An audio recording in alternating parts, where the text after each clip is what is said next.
আচ্ছা, যত উপরে উঠবো মানে তত কি ঠান্ডা লাগবে না গরম লাগবে বলো তো? ঠান্ডা লাগবে। কেন? গরম লাগবে না ঠান্ডা লাগবে? আচ্ছা, ঠান্ডা লাগবে। কেন ঠান্ডা লাগবে? গরম লাগবে না? একবারে ফাউল কথা, গরম লাগবে। কি কারণে? দেখো, পাহাড়ের গায়ে বরফ জমে কি কারণে? পাহাড়ের গায়ে বরফ জমে না?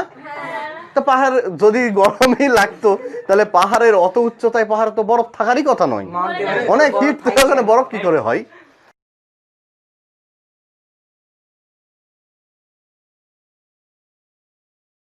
আজকে আমরা শিখবো প্রথমে প্যাসকেলের সূত্র সম্পর্কে। আচ্ছা, আর্কিমিডিসের সূত্র ছিল ভাষা নিমজ্জনের ক্ষেত্রে, মানে তরল বা বায়বীয় পদার্থে বস্তুকে ডুবা না হলে সে কতটুকু ওজন হারাবে, সে কতটুকু তরলকে উপসে ফেলবে, এই সংক্রান্ত বিষয়গুলো ওখানে জড়িত ছিল। আজকে তার মানে ওইটা ঘনত্বের সাথে সম্পর্ক ছিল, ঘনত্বের সাথে সম্পর্ক ছিল, সেখানে আয়তনের সাথে সম্পর্ক ছিল, আর একটা কি ছিল, ওই ভরের সাথে সম্পর্ক ছিল, উপসে পড়া ভর, তাই না, এরকম। আর এই প্যাসকেলের সূত্রে সম্পর্কটা হলো চাপের সাথে সম্পর্ক। আচ্ছা, চাপটা কাজ করে কোথায়? চাপের প্রভাবটা কাজ করে হচ্ছে তরল বা বায়বীয় পদার্থের ক্ষেত্রে, ঠিক আছে? তো প্যাসকেলের সূত্রটা তরল বা বায়বীয় পদার্থের ক্ষেত্রে প্রযোজ্য, ঠিক আছে?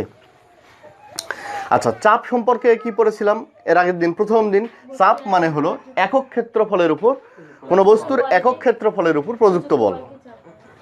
হ্যাঁ, তো যদি ক্ষেত্রফল এ হয় তার উপর প্রযুক্ত বল যদি এফ হয়, অতএব ক্ষেত্রফল এ মানে অনেক বড় ক্ষেত্রফল ধরে নিয়েছি, তাহলে এক বর্গ মিটার ক্ষেত্রফলের উপর প্রযুক্ত বল কত হবে? এফ বাই এ। তাহলে এটাই তো ছিল চাপ, পি সমান এফ বাই এ, মনে করো। আচ্ছা, এককটা কি ছিল? Newton by metre square equal newton per metre square. এইটাকে আমরা কি বলেছিলাম? প্যাসকেল। এই বিজ্ঞানী প্যাসকেলের নাম অনুসারে তার এককটা ছিল প্যাসকেল, ঠিক আছে? তো এখন আমরা এই প্যাসকেলের সূত্র পড়ব। সেখানে দেখো প্রথমেই লেখা আছে, তোমাদের বইও লেখা আছে যে চাপটা কার সাথে, কাকে এখানে আনা হয়েছে? তরল বা বায়বীয় পদার্থের ক্ষেত্রে, তাই না? আচ্ছা, লেখো, সূত্রটা লেখো। তাহলে প্যাসকেলের সূত্রটা কি? পাত্রে আবদ্ধ তরল বা বায়বীয় পদার্থের উপর বাহির থেকে চাপ প্রয়োগ করলে সেই চাপ কিছুমাত্র না কমে ওই তরল বা বায়বীয় পদার্থের সকল দিকে সমানভাবে সঞ্চালিত হয় এবং ওই পদার্থ সংলগ্ন পাত্রের গায়ে লম্বভাবে ক্রিয়া করে। আচ্ছা, চাপটা মানেই তো বল লম্বভাবে ক্রিয়া করবে, তাই না? ওই যে একক ক্ষেত্রফলের উপর প্রযুক্ত বলটা কিভাবে? লম্বভাবেই ক্রিয়া করে। তা এখন প্যাসকেল বলতে চাচ্ছে যে দেখো এর কথাটা কিরকম। মনে করো এটা একটা তরল পূর্ণ পাত্র, এখানে পরিপূর্ণ আছে পাত্রটা, তরল। আমরা তরলের গভীরতায় চাপ টাপ এগুলো সম্পর্কে কিছুটা হলেও জেনেছি প্রথম দিকেই, তাই না? তাহলে এখন প্যাসকেল বলছে যে এখানে তরল আছে বা বায়বীয় পদার্থ আছে। বায়বীয় পদার্থ হলে তো ঢাকনা দিয়ে অবশ্যই ঢেকে রাখতে হবে, তাছাড়া তো সবই শেষ, চলে যাবে, তাই না? তাহলে এই তরল পদার্থে ঢাকনা আমরা নাও ব্যবহার করতে পারি, কিন্তু তার গায়ে তো একটা ধাক্কা কাজ করবে। এগুলোকে যদি ছিদ্র করে দেওয়া হয় তাহলে কি হবে? চলে যাবে না তরল পদার্থটা? কিন্তু কঠিন পদার্থ তো এমনি এমনি যাবে না, ওই জন্য এখানে চাপের প্রভাবটা নাই। আচ্ছা, তরল পদার্থকে আমি এভাবে একটা পরিপূর্ণ করে রাখলাম একটা পাত্রে। সেই পাত্রে যদি এবার আমরা বাহির থেকে চাপ প্রয়োগ করি, বাহিরের চাপ, ঠিক আছে? বাহির থেকে চাপ কিভাবে দিব? যেমন ধরো এইটা একটা সিলিন্ডার যদি কল্পনা করি, এইখানে মনে করো পিস্টন, এই পিস্টন ওঠানামা করতে পারে, হ্যাঁ? তাহলে এইখানে যদি আমি বল প্রয়োগ করি 5 নিউটন সাপোজ, তাহলে এই 5 নিউটন বল প্রয়োগ করার ফলে এর চাপ পড়বে, চাপ পড়বে না? মানে একক ক্ষেত্রফলে প্রযুক্ত বল, সেটাই তো হবে চাপ।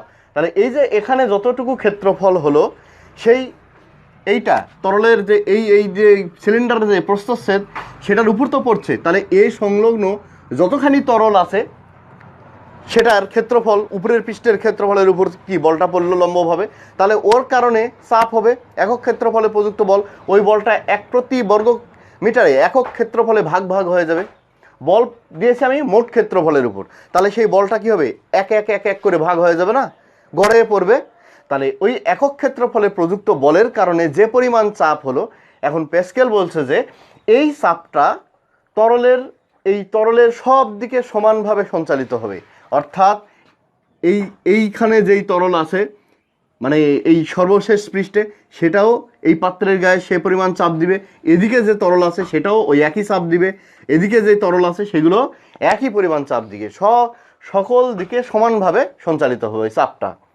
মনে হবে যে এখান থেকে ডিরেক্ট দিচ্ছি তাহলে এই চাপটা ডাইরেক্ট এখানে পড়বে, তা কিন্তু নয়, এদিকেও পড়বে এদিকেও পড়বে, বোঝা গেছে? মানে চাপটা সকল দিকে সমানভাবে সঞ্চালিত হবে। এর 1 বর্গমিটারে ধরে নিলাম এর হচ্ছে ক্ষেত্রফলটা 5 বর্গমিটার, তাহলে প্রতি বর্গমিটারে কত পড়ছে? 1 নিউটন না? ওই যে পি সমান এফ বাই এ, তো এফ এর মান হয়েছে 5 নিউটন আর এর মানটা ধরে নিলাম 5 বর্গমিটার, তাহলে কত বললো? 1 মিটার স্কোয়ার, এই যে নিউটন পার মিটার স্কোয়ার, বা এটা হলো 1 প্যাসকেল। তাহলে প্রতি বর্গমিটারে 1 প্যাসকেল যদি এখানে চাপ পড়ে, এই যেখানে এই পৃষ্ঠটার উপর এই তরলের, তাহলে এই চাপটা এর প্রতি বর্গমিটারে পড়ছে 1 প্যাসকেল, তাহলে এইখানেও তাই, এর যত প্রতি ভাগ আছে না এরকম 1 বর্গমিটার ঠিক ততখানির উপর সমানভাবে চাপ পড়বে, প্রত্যেক বর্গমিটারে ওই 1 প্যাসকেল করে পড়বে। শুধু এইখানেই নয়, এদিকেও তাই, সব দিকে সমানভাবে সঞ্চালিত হবে। এবং এই যে ধাক্কাটা, চাপটা এই পদার্থ সংলগ্ন পাত্রর গা কয়টা আছে দেখো তো, এইদিকে আছে আর এইদিকে আছে না, ওদিক থেকে তো দেওয়াই হচ্ছে, তাহলে পদার্থ সংলগ্ন পাত্রের গায়ে লম্বভাবে কাজ করবে। এইরকম যে এই দিককার তরলটা এইভাবে দিবে, এই দিককার তরলটা এইভাবে দিবে তা না, ও দিবে এইভাবে, এখানকার কোণাগুলো দিবে এইভাবে, লম্বভাবে ধাক্কা দিবে, লম্বভাবে কাজ করবে, বোঝা গেছে? এটাই হলো প্যাসকেলের সূত্র। এবার আমরা এর ব্যবহারটা দেখব। বল বৃদ্ধিকরণ নীতি বা এই প্যাসকেলের সূত্রের ব্যবহার। ধরো একটা সিলিন্ডার, যে কোনো সিলিন্ডার হতে পারে, এইটা একটা বড় সিলিন্ডার, তো সমান সমান উচ্চতার সিলিন্ডার। এখন এই সিলিন্ডারের মধ্যে মনে করো পানি আছে,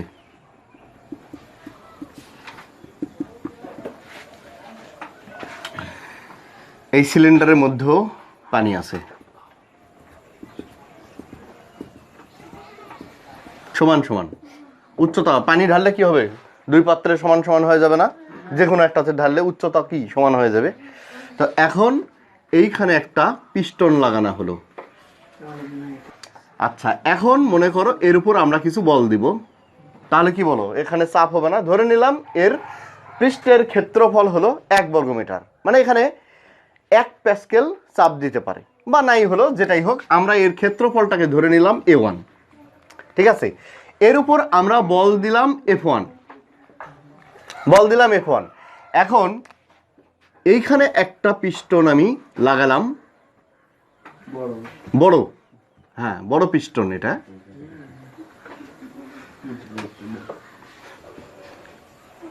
আচ্ছা, তাহলে কি হবে? যদি আমি এদিকে ধাক্কা দিই তাহলে কি হবে? ওইদিকে উঠবে না?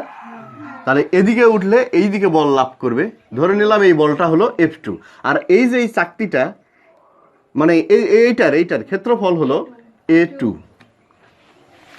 এই পিস্টনের প্রস্থচ্ছেদের ক্ষেত্রফল A2 আর ছোট পিস্টনের প্রস্থচ্ছেদের ক্ষেত্রফল A1। তাহলে এখানে যে বল দিব সেই বলের কারণে যে চাপ, ওইখানেও সেই চাপ পড়বে প্যাসকেলের নীতি অনুযায়ী। এই চাপটা সকল দিকে সমানভাবে সঞ্চালিত হবে। তাহলে যদি আমরা সমান চাপই পাই তাহলে আমরা লাভটা কি পাচ্ছি দেখো। এইখানে চাপটা কত? ছোট পিস্টনের চাপ P সমান সমান বল বাই ক্ষেত্রফল F1 বাই A1। এবার বড় পিস্টনের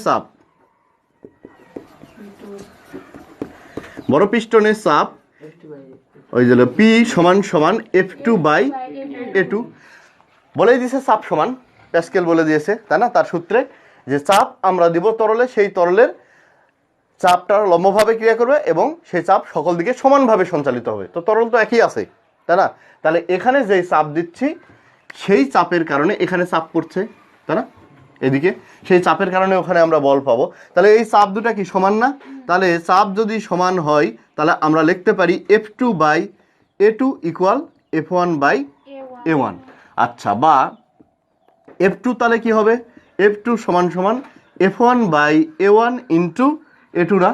তাহলে আমরা এটাকে এভাবে লিখতে পারি F2 সমান ওই যে হলো A2 বাই A1 ইন্টু কত F1, বোঝা গেছে? তাহলে দেখো মনে করো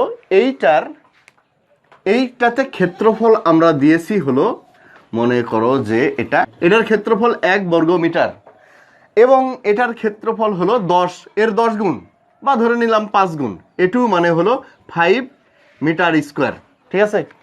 তাহলে ব্যাপারটা কি দাঁড়ায় দেখো, F1 এ আমরা যদি মনে করো 100 নিউটন বল প্রয়োগ করি, তাহলে এই মানটা যদি আমরা এখানে বসিয়ে দিই তাহলে কি দাঁড়ায়, A2 মানটা কত 5 আর A1 এর মান কত 1 ইন্টু 100, তাহলে কত হয় 500 না? 500 নিউটন। তার মানে এটাই দাঁড়ায় যে আমি 100 নিউটন বল দিয়ে পাচ্ছি কত নিউটন বল, 500 নিউটন, এমনি পেয়ে যাচ্ছি, বুঝা গেছে?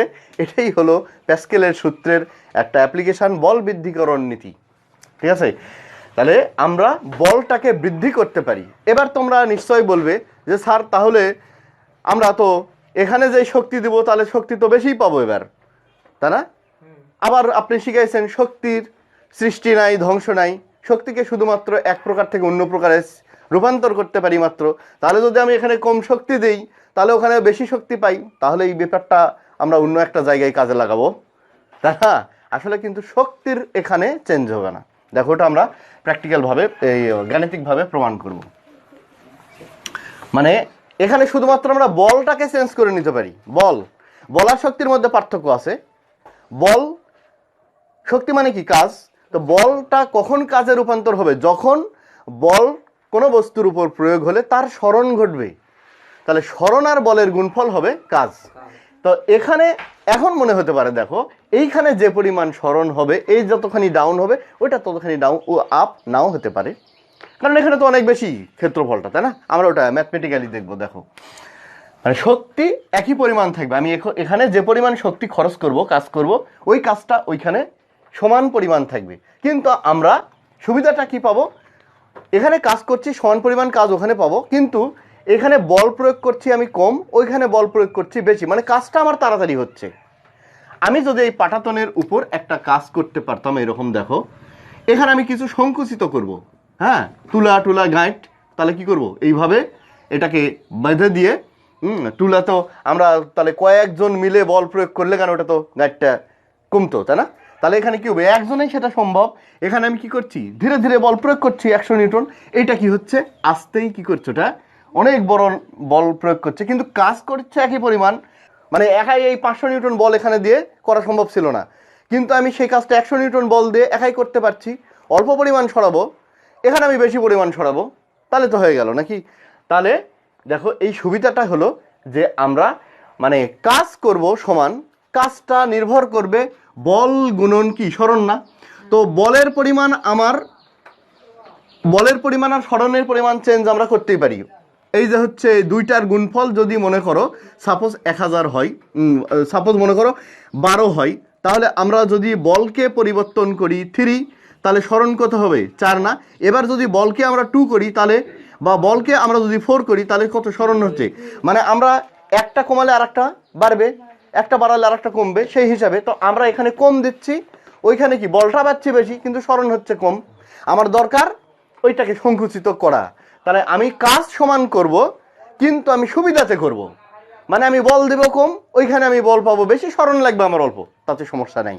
আমি এখানে স্মরণ করব বেশি, বল দেব কম, ওইখানে আমার স্মরণ লাগবে কম, বল আমার পাওয়া দরকার বেশি, তাহলে আমার কাজটা হবে, ঠিক আছে? তাহলে এখন আমরা সেটাকে গাণিতিকভাবে দেখব যে আসলে কাজ বা শক্তিটা আমরা এখানে অপরিবর্তিত রাখছি। ধরে নাও এই পিস্টনের উপর বল প্রয়োগ করার ফলে এই পিস্টনটা নামলো মনে করো এখান থেকে এই পর্যন্ত দূরত্ব L1, ঠিক আছে? তাহলে ছোট পিস্টন কর্তৃক কৃত কাজ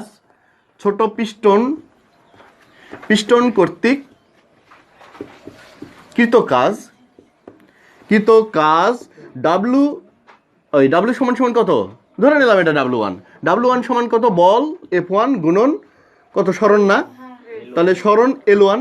আচ্ছা এটা থাক। এইবারে আমরা দেখো F1টাকে থাকে ওইভাবে, এবং বড় পিস্টনের ক্ষেত্রে আমরা কাজটা হিসাব করব। ধরে নিলাম বড় পিস্টনটা উঠলো এইটুকু, ছোট্ট একটু দূরত্ব উঠেছে, অল্প L2, তাহলে বড় পিস্টন কর্তৃক কৃত কাজ, বড় পিস্টন কর্তৃক, হ্যাঁ নিতে পারো, কর্তৃক কৃত কাজ, কাজ ধরে নিলাম এটা W2, তাহলে W2 মানে কত, বল F2 ইন্টু কি L2 না? আমরা দেখাবো এই W1 আর W2 পরস্পর সমান, মানে কাজটা আমাদের সমান হবে। আচ্ছা, আমরা চাচ্ছি এই F2 আর L2 কে কনভার্ট করে ওই 1 নিয়ে যাব, মানে ওই ছোট পিস্টনের ডাটাতে রূপান্তর করব। তাহলে দেখো এই যে এইটুকুর একটা আয়তন আছে না, এই যে যতটুকু সংকুচিত হবে ও কিন্তু এখানে বল কম দিয়েছি, সরণ কিন্তু বেশি পাবো, আর ওখানে বল বেশি পাবো, সরণ কিন্তু কম হবে। তাহলে এইখানকার যেই আয়তন, এইখানকারও সেই আয়তন হবে। তাহলে এইটুকুর আয়তন কি, ক্ষেত্রফল গুণন উচ্চতা না? তাহলে এইটার আয়তন A1 L1, ছোটটার আয়তন সমান সমান বড়টার আয়তন কি A2 L2, বা আমরা ওইটা ওই পাশেই রাখি A2 L2 equal A1 L1, বা আমরা L2-র মান বের করতে চাচ্ছি, তাহলে কি হবে A1 by A2, A1 by A2, আর ওখানে হচ্ছে A2, আর ওখানে কি L1 না আছেই, হ্যাঁ থাক। ক্ষেত্রফল গুণন উচ্চতা, এই যে এতটুকু, তাহলে কি হবে তার আয়তন না, দৈর্ঘ্য গুণ প্রস্থ গুণ উচ্চতা, তার দৈর্ঘ্যর প্রস্থ কি ক্ষেত্রফলের মধ্যে আছে, আর হলো কি এটা উচ্চতা। তাহলে ক্ষেত্রফল গুণ উচ্চতা মানে কি আয়তন, এপারের আয়তন মানে বড়টার আয়তন সমান সমান কি ছোটটার যতখানি নামছে ততখানি আয়তন A1 L1, সেখান থেকে L2-র মান পেয়ে যাব আমরা, এদিকে এটাকে নামিয়ে দিলে এরকম। এখন আমরা দেখো আমাদের এই যে কাজ আছে না, আমরা কিন্তু L2-র মান পেয়েছি আর F2-র মানও আমাদের বের করা আছে, তাহলে এখানে আমরা বসিয়ে দেব। তাহলে আমরা এবার যাই, কোথায় লিখবো, একটু উপরে লিখি আমি। W2 সমান সমান কি লেখা যাচ্ছে F2 L2, তাহলে F2-র মানটা কি আছে আমাদের, F2-র মান ওই যে A1 bye sorry A2 by A1 into L1 এই F1, আর L2-র মানটা এই যে A1 by A2 into L1, ঠিক আছে না? তাহলে দেখো এটা কাটো, এটা কাটো, তাহলে কি হচ্ছে F1 L1, অতএব W2 সমান F1 L1। তাহলে অতএব W2 ইকুয়াল, এই যে দেখো W1 সমান কি বের করে রাখছিলাম F1 L1, তাহলে এর পরিবর্তে কি বসাইতে পারবো এখানে W1, তাহলে কাজ দুই পক্ষেই সমান, কাজ সমান হলে তো শক্তিও সমান, বোঝা গেছে? এইটা তার গাণিতিক প্রমাণ। আচ্ছা, আমরা এটা দিয়ে গাণিতিক সমস্যা সমাধান করব পরবর্তী, যখন আমরা গাণিতিক প্রশ্নগুলো নিয়ে আলোচনা করব। আচ্ছা, বাতাসের চাপ নিয়ে একটু জানা যাক। আমাদের চারিপাশে যে বাতাস আছে সেগুলো কিন্তু আমাদের বডিতে চাপ দিচ্ছে, জানো? চাপ দেয় না, সেই কারণে দাঁড়ানা বা এটা পরের বিষয়, কিন্তু আমাদের বডিতে যে পরিমাণ চারিদিকে বাতাস আছে সেগুলো কিন্তু চাপ দিচ্ছে। কারণ কি, তরল বা বায়বীয় পদার্থ চাপ দিবেই, এর কি বাতাস তো বায়বীয় পদার্থ, তো চাপ দিবে। এখন সেই চাপের কারণে কোনো পরিবর্তন হচ্ছে না কেন, আমাদের বডিতে সেই ইফেক্টটা পড়ছে না কেন, আমরা বুঝতে পারছি না কেন? না, আমাদের বডিতে ব্লাড আছে, তার ভিতরে যে পরিমাণ চাপ আছে বাহিরে বাতাসের চাপও সেই পরিমাণ। উপরওয়ালা আমাদেরকে এমনভাবে তৈরি করে দিছে যাতে সমস্যা না হয় পৃথিবীতে থাকতে।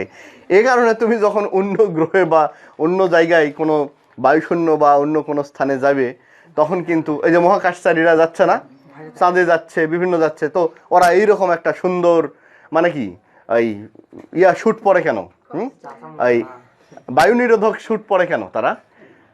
কাজেই মানে ওইখানে চাঁদে যাচ্ছে, তখন কি চাঁদের যেই মানে বায়ুমণ্ডল বা যেখানে বাতাস তো নাই বলেই বিবেচনা করা হয়, সেইখানে কিন্তু তোমার দেহের যে চাপ, ওখানে তো চাপ নাই, শূন্য। একটা বেলুনের কথা চিন্তা করো, বেলুন যখন তোমরা ফুলাও তাহলে কি হয়, বেলুনের ভিতরে বাতাস বেশি থাকে না? মুখটা বন্ধ করে দিলে বেলুনের ভিতর বাতাস বেশি থাকে, চাপ দিয়ে ফু দিয়ে চাপ দিয়ে এখানে ঢুকাইছো বাতাস জোর করে, এখন বাহিরে বাতাস তো অতখানি চাপ দিচ্ছে না, বেলুনটা আটকে রাখছে, এবার তুমি দিতেই থাকো, আস্তে আস্তে ওটা কি হবে, যখন অতিরিক্ত চাপ হবে ফেটে যাবে, স্বাভাবিক ব্যাপার। তো তোমার দেহের মধ্যে ব্লাড যদি যে পরিমাণ চাপ দেয়, বাহিরের চাপ যদি সমান না হয়, তাহলে তো তোমার ব্লাডগুলো বের হয়ে যাবে ফেটে। তো ওই জন্যে ওই শুটটা ব্যবহার করে, ওই শুটটা ওই তোমার দেহের শুটটা যতখানি থাকে তার এই ভিতরে চাপ আর ওই ওই হচ্ছে কি দেহের চাপটাকে সমান রাখে, তাছাড়া তোমার সমস্যা আছে, বুঝতে পারিছো? আর অক্সিজেন তো নেই, সেটা আলাদা বিষয়। হ্যাঁ, এখন বাতাস কতখানি চাপ দেয় আসলে এটা আমি একটু ধারণা দিই। আমাদের চারিপাশে যেই 1 বর্গমিটার স্থান যদি আমরা কল্পনা করি, 1 বর্গমিটার এই স্থানটা যদি কল্পনা করি, হ্যাঁ, তাহলে এই 1 বর্গমিটার স্থানে বাতাস যতখানি আছে সেই বাতাসের চাপ হবে 10⁵ নিউটন। এই পরিমাণ বাতাস এত পরিমাণ ওজন দিবে, এত 10⁵ নিউটন পার মিটার স্কোয়ার, মানে প্রতি বর্গমিটারে এই 10⁵ নিউটন ওজন ধারণ করবে বাতাস। বাতাসের তো একটা ভর আছে, তাহলে অভিকর্ষ ত্বরণ ওজন কোন দিকে কাজ করে? ডাব্লিউ নিচের দিকে না? কোনো বস্তুকে পৃথিবী তার কি কেন্দ্রের দিকে টানে, তাহলে mg। তো এইখানে যে পরিমাণ বাতাস আছে তার জন্য যে ওজন সেটা কত? 10⁵ নিউটন। তো এই বাতাস এই ওজনজনিত কারণে এখানে চাপ কত প্রদান করে? 10⁵ নিউটন পার মিটার স্কোয়ার, বা তোমার হচ্ছে এত প্যাসকেল। তাহলে এইটুকু চাপকেই বলা হয় 1 বায়ুমণ্ডলীয় চাপ, ঠিক আছে? এরকম 1 atm বা অ্যাটমসফেরিক প্রেসার সমান সমান 10⁵ প্যাসকেল বা নিউটন পার মিটার স্কোয়ার, বা এটাকে বলা হয় কি প্যাসকেল একক, তাই না? 1 atm, এই যে 1 বায়ুমণ্ডলীয় চাপ শুনে থাকবে, তাই না? তো 1 বায়ুমণ্ডলীয় চাপ মানে 10⁵ নিউটন পার মিটার স্কোয়ার বা প্যাসকেল। এতখানি বাতাস 1 বর্গমিটারে চাপ দেয়, তাহলে এর জন্য ওজন কত? 10⁵ নিউটন, যা একটা হাতির সমান প্রায়। আচ্ছা দেখো, তাহলে এখন আমরা একটু ধারণাটাকে অন্যদিকে নিয়ে যাই। তুমি যদি একটা বোতলে, আমরা এই প্র্যাকটিক্যালটা বাসায় করতে পারি কিভাবে? একটা বোতলে যদি তুমি গরম পানি ঢালো, ঠিক আছে? বাতাস এখানে নাই, বাতাস আছে কিন্তু এখন যদি তুমি গরম পানি ঢালো, কিছু অংশ ঢাললে, ঢালার পর মুখটা বন্ধ করে দিলে, হ্যাঁ অর্ধেকটা ঢাললে, এবার ঢালার পর ঝাঁকাবে, তাহলে কি হবে? এই বাতাসটা উত্তপ্ত হবে না? বাতাস উত্তপ্ত হলে ওখানে বায়ুর অণু থাকে না, কি হবে? লাফ মারে চলে যাবে হালকা হয়ে, মানে গতিশক্তি বাড়বে। বাতাসের গ্যাসীয় পদার্থের অণুতে যদি গ্যাসীয় পদার্থের তাপ দিলে পরে কি হলো? তার অণুর গতিশক্তি বাড়ে, ছুটাছুটি বাড়ে, সে ছুটে চলে যাবে। তো যাই হোক, যখন কিছুক্ষণ ঝাঁকানোর পর তুমি এটা বন্ধ করে দিবে, বন্ধ করার পর এবার তুমি এইটাকে একটা ঠান্ডা পানির পাত্রে রাখো, ঠিক আছে? ঠান্ডা পানির পাত্রে রাখো বা গা দিয়ে তুমি ঠান্ডা পানি চালনা করো। কিছুক্ষণ পর দেখবে যে এই বোতলটার অবস্থা একটু মানে বিকৃত হয়ে যাবে এইরকম, ঠিক আছে? আচ্ছা, কেন এরকম হবে? কারণটা হলো আগে সমান সমান চাপ ছিল বাইরে ভিতরে, এখন ঠান্ডা করার কারণে বাতাস তো ওর মধ্যে নাই, তাহলে তো পরিমাণ চাপ দিচ্ছে না, ঠিক আছে না? তাহলে ভিতরে চাপ কমে গেছে, বাইরে চাপ বেশি, বলে ওটাকে দুমড়ে মুচড়ে নষ্ট করে দিচ্ছে, বোঝা গেছে এইটা? আচ্ছা, যত উপরে উঠবো মানে তত কি ঠান্ডা লাগবে না গরম লাগবে বলো তো? ঠান্ডা লাগবে। কেন গরম লাগবে না ঠান্ডা লাগবে? আচ্ছা, ঠান্ডা লাগবে। কেন ঠান্ডা লাগবে? গরম লাগবে না? একবারে ফাউল কথা, গরম লাগবে। কি কারণে? দেখো, পাহাড়ের গায়ে বরফ জমে, কি কারণে? পাহাড়ের গায়ে বরফ জমে না? তো পাহাড় যদি গরমই লাগতো তাহলে পাহাড়ের অত উচ্চতায় পাহাড়ে তো বরফ থাকারই কথা নয়, অনেক হিট, ওখানে বরফ কি করে হয়? তাহলে ব্যাপারটা দেখো, যতই উপরে উঠবা ততই কিন্তু ঠান্ডা লাগবে। আমাদের সাধারণ ধারণা কি, সূর্য মনে হয় উপর থেকে আলো দিচ্ছে, আমি যতই যাব ততই মনে হয় ইয়ে লাগে, কিন্তু আসলে তো তুমি যাবে কত দূর? হ্যাঁ, তুমি সূর্যের কাছাকাছি গেলে গরম তো লাগবেই আস্তে আস্তে, কিন্তু আমাদের বুঝতে হবে বাতাস আমাদের কতখানি আছে উচ্চতা পর্যন্ত। এই বাতাসের সাথে একটা ব্যাপার আছে, বাতাস আছে ভূপৃষ্ঠ থেকে প্রায় 700 থেকে 800 কিলোমিটার উচ্চতা পর্যন্ত বাতাস আছে। এই বাতাসের পর কি তখন শূন্যস্থান শুরু হলো, বায়ুমণ্ডল আছে, এটা কি একটা মাধ্যম আছে, তারপর আস্তে আস্তে কি হবে উপরের দিকে শূন্য মাধ্যম। তো শূন্য মাধ্যম পার হয়ে আলোক রশ্মি কিভাবে আসে? সূর্য থেকে আলো তাপ বিনা মাধ্যমে চলে আসে, কোনো মাধ্যম লাগে না। এই যে 700 থেকে 800 কিলোমিটার পর্যন্ত একটা মাধ্যম আছে বাতাস, বায়ু মাধ্যমে আছে, কিন্তু বাকিটা সূর্য থেকে পৃথিবীর দূরত্ব 15 কোটি কিলোমিটার, তার মধ্যে 700 থেকে 800 কিলোমিটার পর্যন্ত বাতাস আছে, এরপরে কিন্তু কোনো মাধ্যমই নাই। তাহলে সূর্য থেকে তাপ আর আলো আসে কোনো মাধ্যম ছাড়াই, বিকিরণ পদ্ধতিতে, বুঝা গেছে? তাপের পরিবহন, পরিচলন, বিকিরণ, 3টা পদ্ধতি আছে না, এই পদ্ধতিতে চলে আসে। মানে এর জন্য তাড়িৎচুম্বক তরঙ্গ চলার জন্য কোনো মাধ্যমের প্রয়োজনই হয় না, ওরা বিনা মাধ্যমে চলতে পারে, এইভাবে চলে আসে। এখন তুমি মনে করবে যে যত উপরে যায় অনুভূত হবে না, তবে সূর্যের কাছাকাছি গেলে তো তোমার একটা মানে আলাদা হবেই সেটা ঘটনা। কিন্তু আমি বলছি যে আমাদের বায়ুমণ্ডল যতখানি আছে 700 থেকে 800 কিলোমিটার পর্যন্ত, এখন যতই উপরে উঠবে তত কিন্তু ঠান্ডা লাগবে। কি কারণে? নিচে ভূপৃষ্ঠে এই যে তাপ বিনা মাধ্যমে চলে আসে, ভূপৃষ্ঠে এসে পড়ছে, মনে করে এইভাবে পড়ছে আসে, তো পড়ার কারণে এই ভূপৃষ্ঠটা কি হচ্ছে? উত্তপ্ত হচ্ছে। ভূপৃষ্ঠ উত্তপ্ত হয়, তাহলে উত্তপ্ত বায়ুর অণুগুলা কিন্তু আস্তে আস্তে ঠান্ডা হওয়ার জন্য উপরে যাচ্ছে, যে একটা নির্দিষ্ট পরিমাণ দূরত্বে ঠান্ডা হচ্ছে, ওরা হালকা হয়। আবার উপরের ওই ঠান্ডা অণুগুলো নিচে আসে, আবার এরা হিট হয়, এরকম কাজ হয় আর কি। হ্যাঁ হ্যাঁ হ্যাঁ হ্যাঁ, তাই হয় অণুগুলো এইভাবে। তো আস্তে আস্তে উপরের দিকে যতই যাবে বাতাসের অণু কি করবে? তাপ, ওর ভিতরে যেই মানে কি তাপ গ্রহণ করা, শোষণ করা ছিল, আস্তে আস্তে কি করবে? ছেড়ে দিবে। ছেড়ে দিতে দিতে জলীয় বাষ্প কণাগুলো বা এগুলো ছেড়ে দিতে দিতে উপরের দিকে যে কি হবে? ঠান্ডা হবে। ঠান্ডা হতে হতে হতে হতে ওইগুলো যায় বরফের রূপ নাই, তাই না? বরফের রূপ নেয়, পাহাড়ের গায়ে বরফ জমা হয়, ঠিক আছে? তাহলে উপরের দিকে উঠলে ঠান্ডা হয়। এখন উপরের দিকে বাতাসের ওই যে শক্তি, গতি শক্তি কমে যায়। আচ্ছা, আরেকটা জিনিস তোমাদেরকে বলি, যেমন ধরো একটা কৌটার মধ্যে, একটা সিলিন্ডারের মধ্যে কিছু 100টা বাতাসের অণু আছে, 100টি বাতাসের অণু আছে, এর মধ্যে গ্যাসীয় পদার্থের অণু আছে। এই 100টা অণু একে যে জ্বালাতন করবে, মানে চারিদিকে যে ধাক্কাধাক্কি করবে, এখানে একটা যদি রাখো, এই 10টা অণু রাখো, তাও কিন্তু ওরা গোটা পাত্র নিয়েই থাকবে, ওরা গোটা পাত্রকেই জ্বালাবে, ধাক্কাধাক্কি করবে, ছোটাছুটি করবে। মানে 10টা থাকলেও যা করবে, ধাক্কাধাক্কি ছোটাছুটি ওরা করবেই।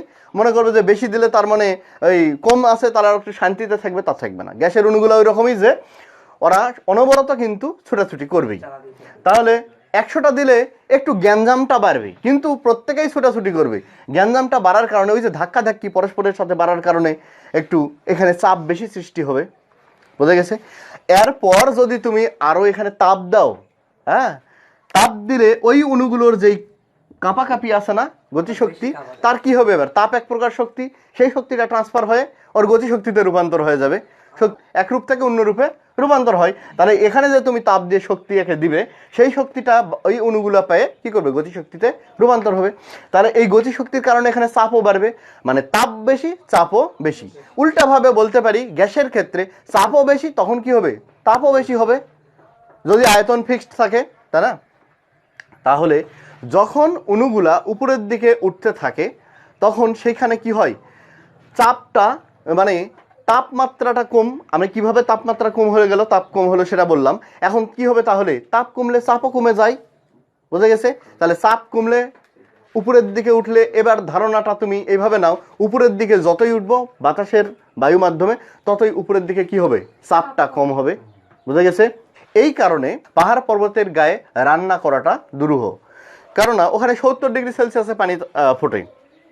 স্ফুটনাঙ্কটার সাথে আবার চাপের সম্পর্ক আছে, চাপ কমে গেলে স্ফুটনাঙ্কটাও কমে যায়, চাপ বাড়লে স্ফুটনাঙ্কটাও বাড়ে।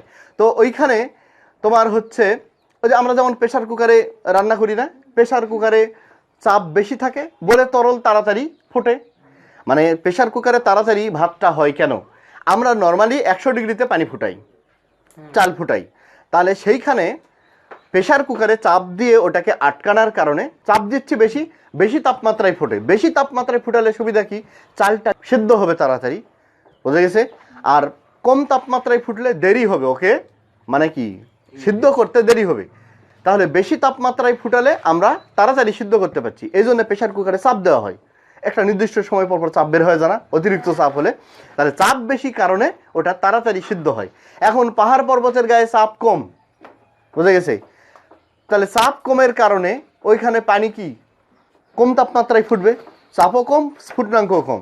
70 ডিগ্রি সেলসিয়াস তাপমাত্রায় ফোটে, তোমার ফুটানা কত দরকার? 100 ডিগ্রিতেই, তাহলে 70এই ফুটে যাচ্ছে, চাল সিদ্ধ হবে? হবে না কো, দেরি হবে তখন, অনেক দেরি। এই জন্য পাহাড় পর্বতের গায়ে রান্না করাটা অনেক দুরূহ ব্যাপার।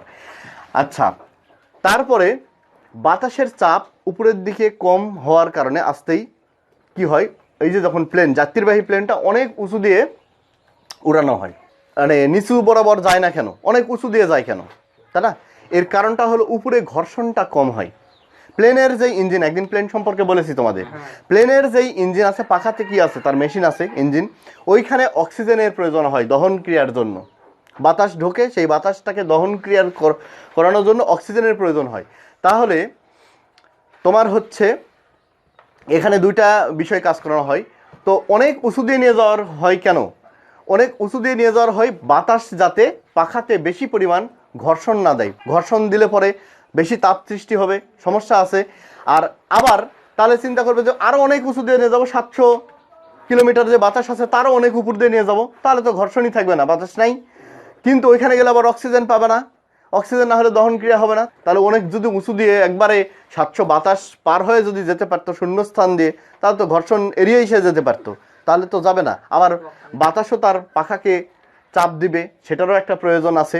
কিন্তু ওই প্লেনের মানে প্লেনটাকে এমনভাবে এমন জায়গায় রাখা হয় যেখানে ঘর্ষণটা অপেক্ষাকৃত কম, কিন্তু অক্সিজেন সরবরাহটাও পাই। এই কারণে প্লেনটাকে ওই রকম একটা নির্দিষ্ট উচ্চতায়, যাত্রীবাহী প্লেন একটা মোটামুটি অনেক উঁচু দিয়েই নিয়ে যাওয়া হয়। নিচু দিয়ে নিয়ে গেলে কি হতো, ঘর্ষণটা বেড়ে যেত।